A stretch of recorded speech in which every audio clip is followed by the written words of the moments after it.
कक्षा 12 विषय भौतिक विज्ञान में अध्याय संधारित्र तथा परावैद्युत के थ्रू आज की टॉपिक है वान डे ग्राफ जनित्र। सबसे पहले आप जाने वान डे ग्राफ जनित्र क्या होता है। वान डे ग्राफ एक साइंटिस्ट का नाम है। वान डे ग्राफ ने एक वैद्युत जनित्र का आविष्कार किया जिसके द्वारा हम उच्च विभव की स्थापना करते हैं, जिसकी वैल्यू लगभग 10⁻⁶ वोल्ट की होती है, जिसके द्वारा हम यानी उच्च विभव के द्वारा उच्च वैद्युत क्षेत्र या एक प्रबल वैद्युत क्षेत्र स्थापित करते हैं, जिससे आवेशित कणों जैसे प्रोटॉन, इलेक्ट्रॉन या आयन को गति प्रदान करके उनकी ऊर्जाओं में वृद्धि करने के उपयोग में करते हैं। दोबारा सुन लें, वान डे ग्राफ ने एक वैद्युत जनित्र का आविष्कार किया जिसके द्वारा हम उच्च विभव लगभग 10⁻⁶ वोल्ट की स्थापना करते हैं, जिससे एक प्रभावशाली या मजबूत वैद्युत क्षेत्र क्रिएट होता है, उत्पन्न होता है, और इसकी सहायता से आवेशित कणों जैसे प्रोटॉन, इलेक्ट्रॉन या आयन की गतिशीलता में वृद्धि करके या उनको गति प्रदान करते हैं, जिससे उनकी ऊर्जाओं में वृद्धि किया जा सकता है। अब इसकी संरचना के बारे में जानें कि वान डे ग्राफ की संरचना क्या होती है या संरचना कैसे होती है। इसमें एक धातु का गोला होता है जिसको यह से दर्शाया गया है, और यह धातु का गोला एक AB स्तंभ या 2 AB स्तंभ जो अचालक होते हैं उस पर सधा होता है या टिका होता है, और इन AB स्तंभों के भीतर एक सिराहीन बेल्ट जो दर्शाया गया इस तरह से, यह सिराहीन बेल्ट या इनलेस बेल्ट कहते हैं इसी को, लगा होता है, जो दो घिरनियों P1 व P2 पर चलता है, गति करता है। एक मोटर यहाँ दर्शाया गया मोटर, इस मोटर के द्वारा या मोटर की सहायता से यह सिराहीन बेल्ट या इनलेस बेल्ट घिरनी P1 और P2 पर चलता है, गति करता है। अब इसके बाद यहाँ पर देख रहे हैं C1 जो बेल्ट से लगभग अटैच रहता है। C1 कंचा है और यह कंचा C1 एक DC स्रोत जो उच्च वोल्ट का होता है, लगभग 10⁴ वोल्ट का होता है, इससे जुड़ा होता है, या DC वोल्ट या DC स्रोत जिसकी वोल्टता लगभग 10⁴ वोल्ट की होती है, उसके धन से जुड़ा होता है यह कंचा C1। और इसके बाद इसी में कंचा C2 लगा हुआ है यहाँ पर, जो इस गोले यश से अटैच रहता है। इस प्रकार से इस वान डे ग्राफ की संरचना होती है। यह इसका सिद्धांत समझें, यह किस सिद्धांत पे कार्य करता है या इसका सिद्धांत क्या होता है समझें। पहला सिद्धांत इसका है, किसी आवेशित चालक से वायु में वैद्युत विसर्जन उसके नुकीले सिरे से प्राथमिकता से होता है।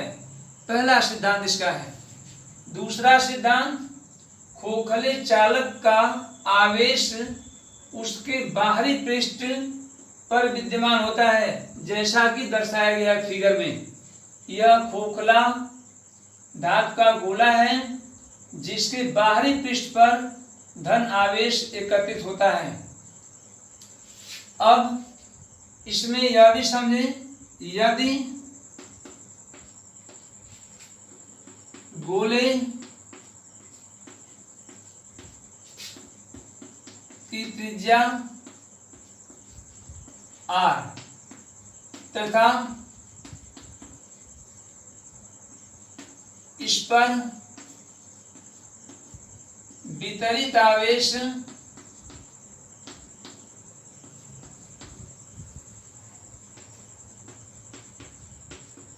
आवेश Q हो तब उत्पन्न विभव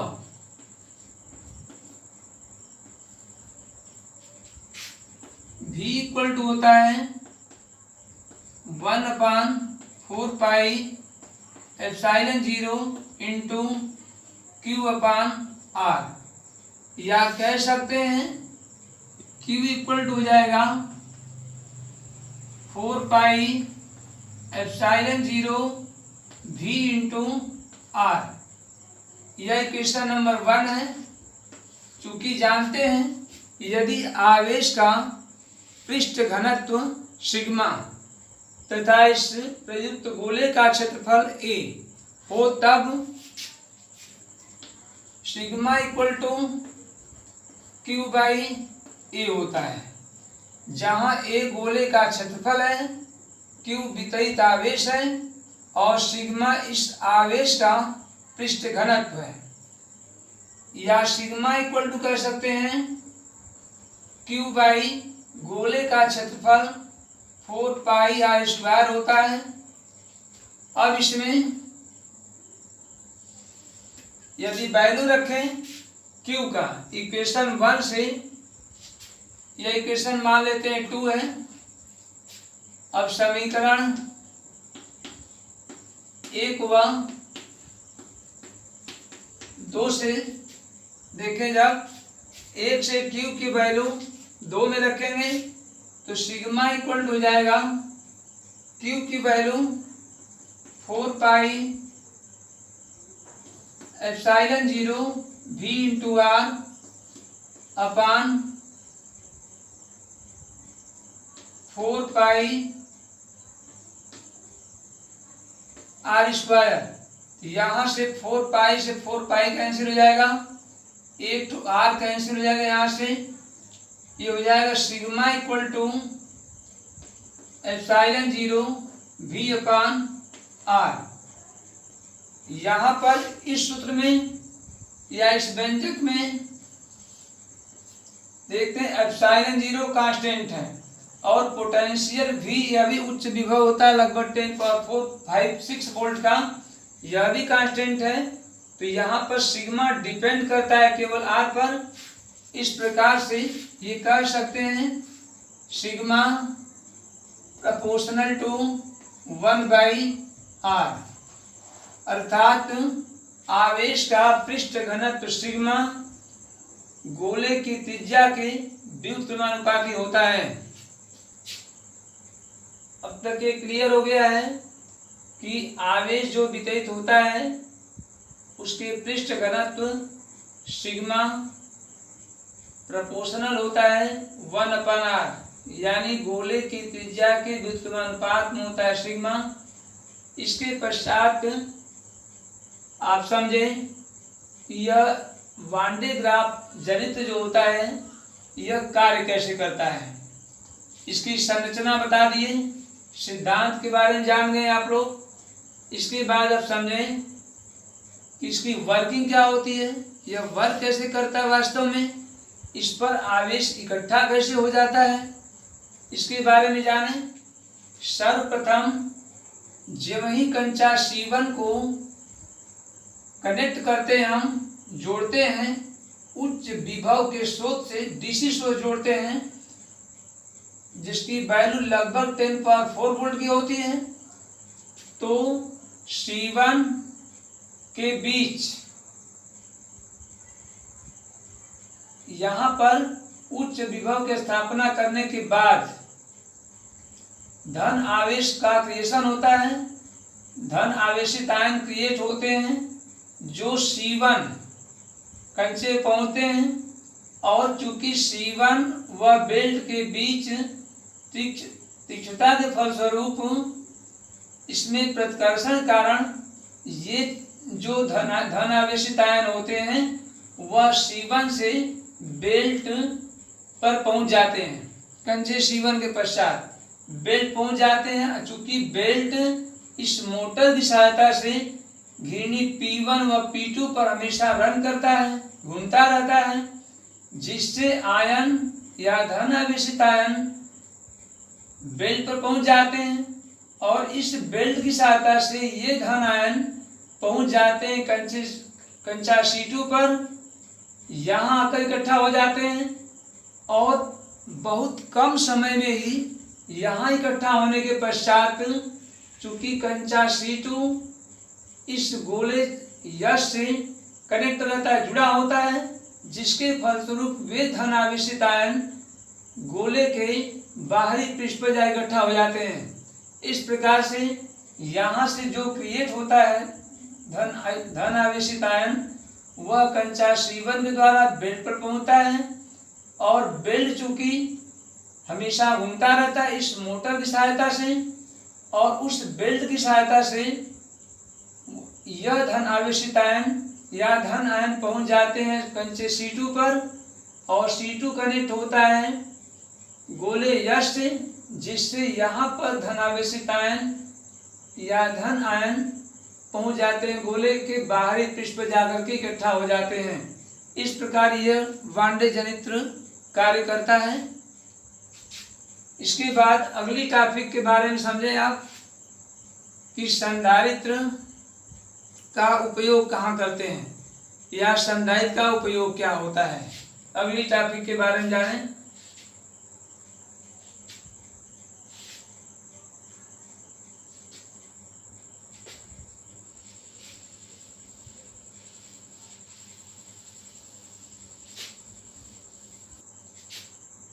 समझे संधारित्रों का उपयोग क्या होता है, कहाँ उपयोग करते हैं संधारित्र को।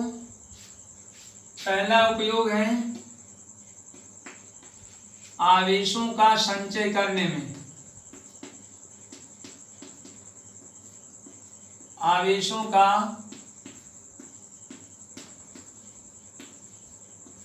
संचय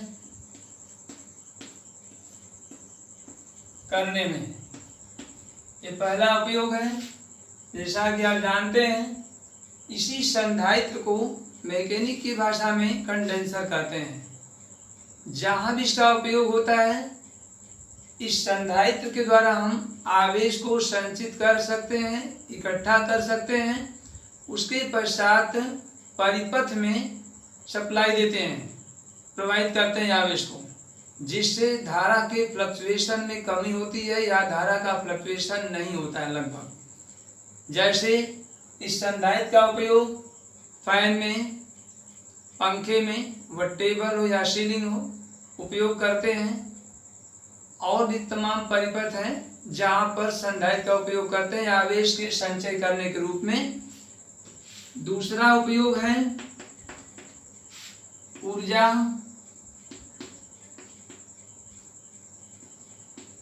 संचय में, ऊर्जा संचय करने में।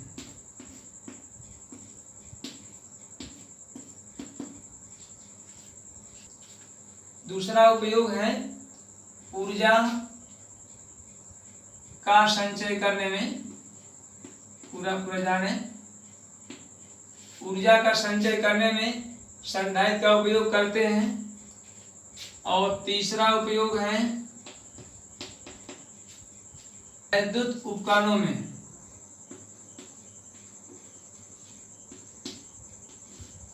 विद्युत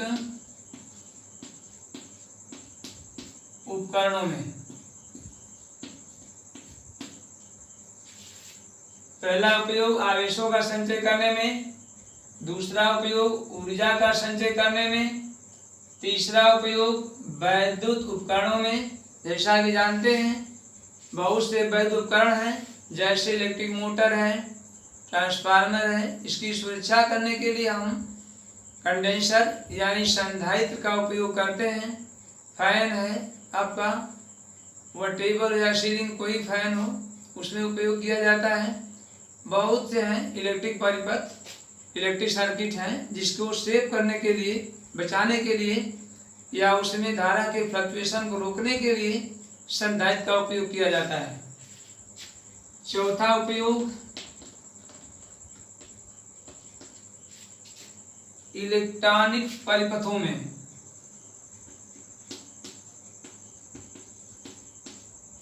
इलेक्ट्रॉनिक परिपथों में।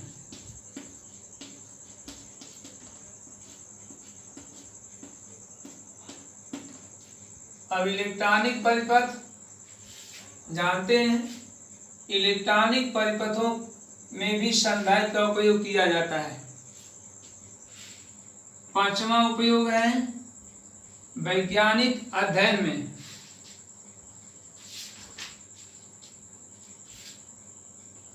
पांचवा उपयोग वैज्ञानिक अध्ययन में।